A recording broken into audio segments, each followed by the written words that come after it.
Anak laki-laki itu dipatahkan tubuhnya oleh ayahnya, kemudian ditinggalkan di hutan belantara. Namun 3 hari kemudian sesuatu yang aneh terjadi.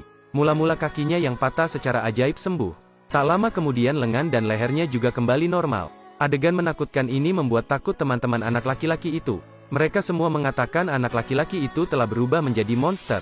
Tetapi mereka tidak mengetahui bahwa anak laki-laki itu baru saja membangkitkan kekuatan supernya. Ia dapat menyembuhkan tubuhnya yang terluka.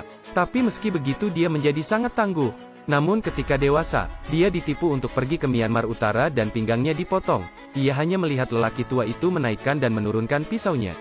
Sepertinya 5 organ dalamnya tidak terlihat.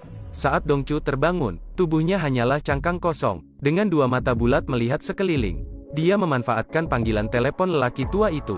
Dengan cepat memasukkan semua organ dalamnya kembali ke perutnya, dan kemudian menggunakan tentakel kecilnya untuk menyembuhkan tubuhnya yang terluka. Ketika lelaki tua itu bereaksi, Dongcu telah mengumpulkan tubuhnya dengan sempurna.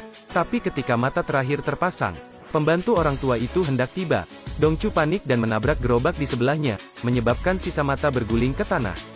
Dia tidak repot-repot mengambilnya dan membiarkannya keluar jendela, lalu berhenti. Tapi begitu dia pergi, lelaki tua itu menemukan mata ini. Orang tua itu mengikuti prinsip memanfaatkan indranya dan memberikan mata berkekuatan super ini kepada orang lain. Tetapi tidak tahu bahwa ini adalah keputusan terburuknya. Hari itu Dongcu sedang berlatih dengan satu mata. Tiba-tiba ada rasa sakit yang menusuk di balik kain kasa, ia tidak tahan untuk membakarnya beberapa kali. Alhasil pemandangan di depan matanya benar-benar berubah. Rumah kontrakan bobrok itu langsung disulap menjadi meja mewah. Ada banyak hal aneh di atasnya. Selain buku harian, dengan penasaran ia menutup mata kanannya. Yang aneh adalah pemandangan di hadapannya tidak ada, malah sebaliknya menjadi lebih jelas.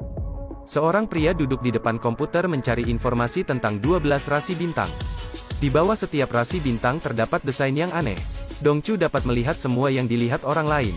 Dia ketakutan dan segera menyalakan komputer untuk mencari informasi. Alhasil, isi di dalamnya sama dengan gambar yang baru saja dilihatnya. Barulah ia menyadari kalau matanya telah ditransplantasikan pada orang lain. Dan orang ini juga seorang penjahat maniak. Keesokan harinya, Dongcu menemui Peramal dan menjelaskan rasi bintang serta pola yang dilihatnya. Peramal mengatakan setiap simbol mewakili sebuah planet, yang diwakili oleh Venus untuk keindahan dan seni. Pluto melambangkan kehancuran dan kelahiran kembali. Hari ketika 2 planet bertemu juga dikenal sebagai kematian. Kemudian Peramal tersebut mengatakan, berdasarkan serangkaian perhitungan, mengatakan bahwa penjahat maniak tersebut akan melakukan kejahatan lain di pusat kota hari ini. Untuk menghentikannya, dan juga untuk mendapatkan kembali penglihatannya, Dongcu segera pergi ke sana. Tapi sayangnya sudah terlambat 1 langkah. Sebuah patung yang diukir oleh seorang siswi didirikan di pusat kota. Keseluruhan patung, termasuk badan, anggota badan, dan berbagai jenis bunga yang disatukan. Tampak seperti sebuah karya seni yang sempurna. Di saat yang sama, patung yang sama juga muncul di sisi lain kota. Tapi patung ini adalah anak berumur 10 tahun.